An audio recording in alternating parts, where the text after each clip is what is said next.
Awakening from magical stasis after 1,000 years, the Dark Lord Leonis suddenly finds himself in the body of a 10-year-old boy.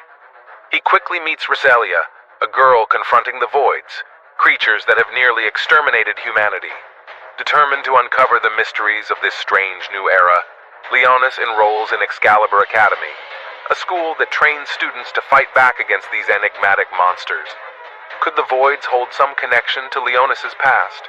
The episode begin. In the year 447, humanity betrays our hero, and he comes back as an even stronger Dark Lord. The 6 heroes and the Demon Lord fought a huge war all over the world. The army of skeletons led by the Demon Lord runs onto the battlefield to fight the heroes. However, the heroes have been given godly powers and have now changed into angels.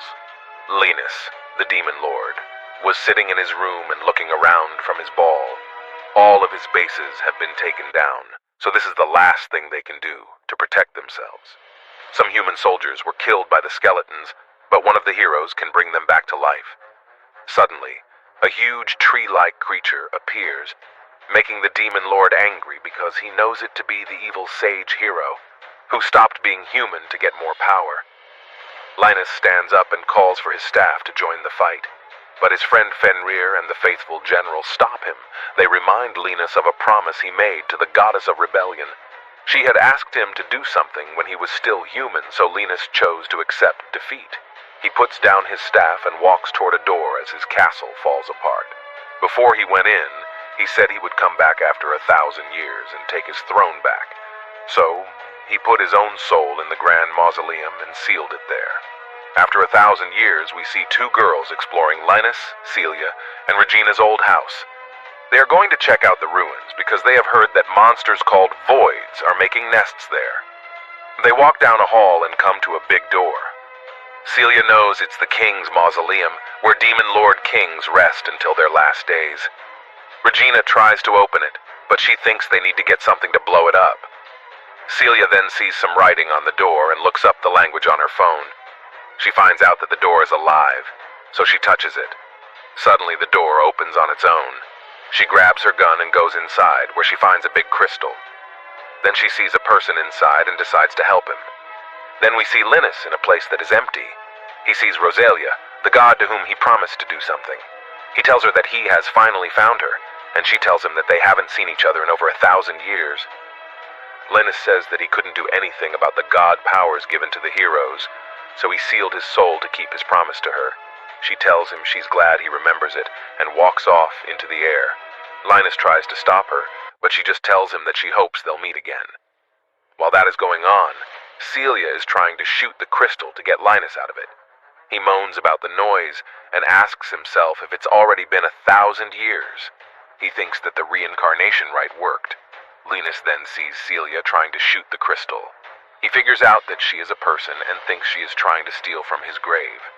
So he decides to show her how powerful the Demon Lord is again. He breaks the crystal and knocks her down with his magic. He first thinks she is from the tribe of High Elves, but he is wrong. He then plans to kill her by trying to steal from his grave, but he stops when she asks why a child would be locked inside the crystal. He looks at his image and is shocked to see that he is in his human form when he was still a hero. The Demon Lord was a hero in the past. The girl asks him why he was locked inside the crystal and checks on him to make sure he's not hurt. She then gives him a hug and tells him that Big Sister will look out for him.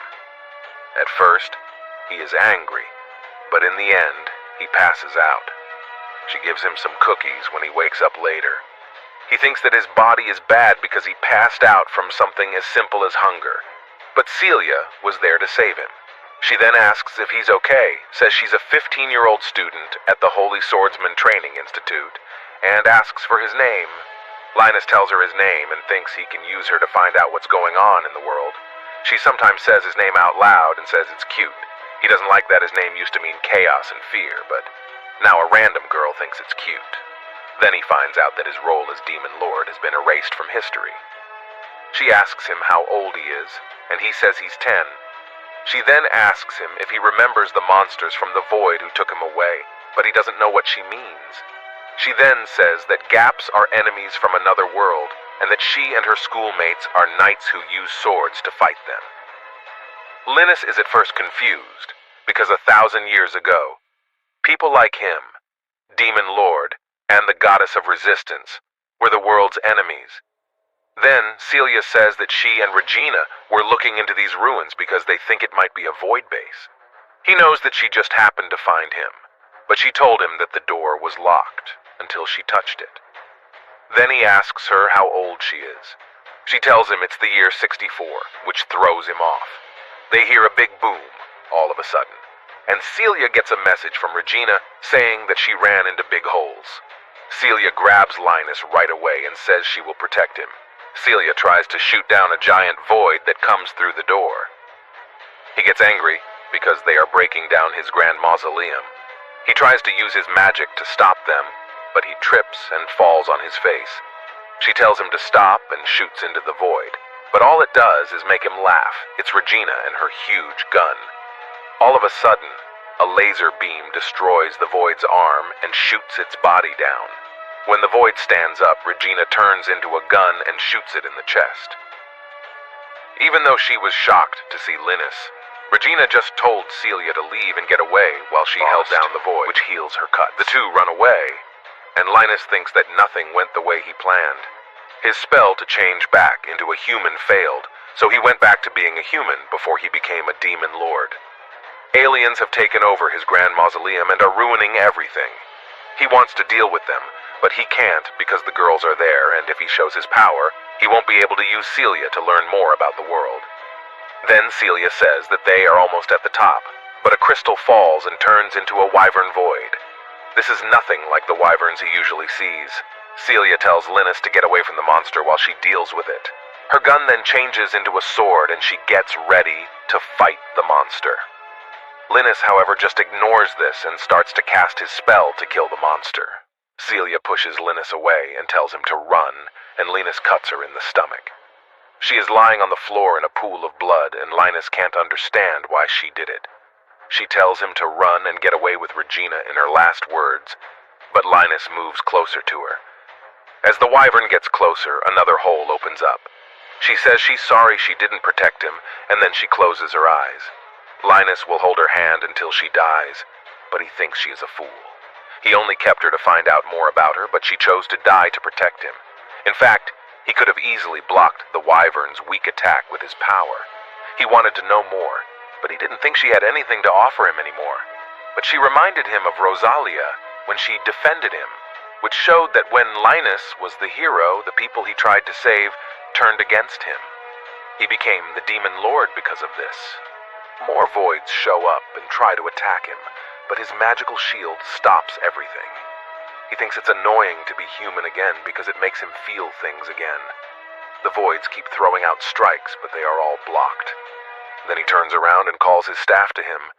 He tells the voids that he became attached to Celia's bravery and plans to punish them for disturbing his castle.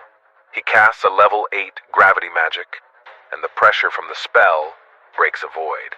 Another void tries to attack, but he just stops it with his barrier and changes it so that it attacks with spikes. The last void tries to escape by flying away, but he just jumps and casts another level 8 fire spell to fry it up.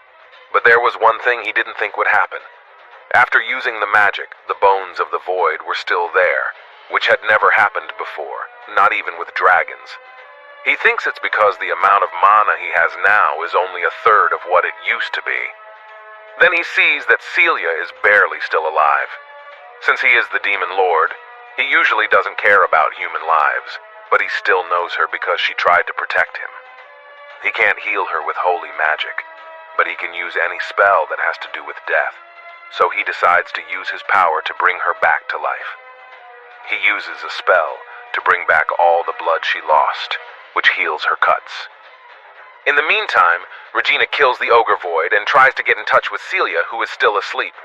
Leonis hears it and thinks it's amazing that technology has come so far in such a short time. When Celia finally wakes up, she hugs him right away because she's glad he's safe. She then looks at her cuts and can't figure out how she's completely healed. She doesn't know what to do because she thinks she died. Leonis then tells her that he healed her back with holy magic, but she doesn't know what magic is. He then learns that Celia and Regina didn't use spells to fight the voids. Instead, they used their advanced magic weapons. He knows that people can't use magic in this time, so they use magic tools that don't require practice or hard work. Celia is still confused, so she asks him if he used the power of a holy sword. He doesn't know what she means. She tells them that some holy swords can heal. In the Excalibur Academy, she thinks he can use that power, and that's why the voids took him. She then gives a full description of what holy swords are and how they work. Basically, people use their power to fight voids. Humanity almost lost the war against the Gaps 60 years ago. But children woke up the power of the holy sword to control fire, wind, and other things. He realizes that this power is different from the one he uses, so he chooses to keep it secret. When Regina shows up, the girls ask what happened to the empty space. Leonis tells a lie when he says that it went away while he was shaking with fear. Then they decide to leave the ruins. Celia asks Linus to ride her bike with her, which makes him confused. He joins her, and as they drive back to the school, Regina keeps teasing Leonis. After a long drive, Linus can finally see the city, and he realizes that it's the 7th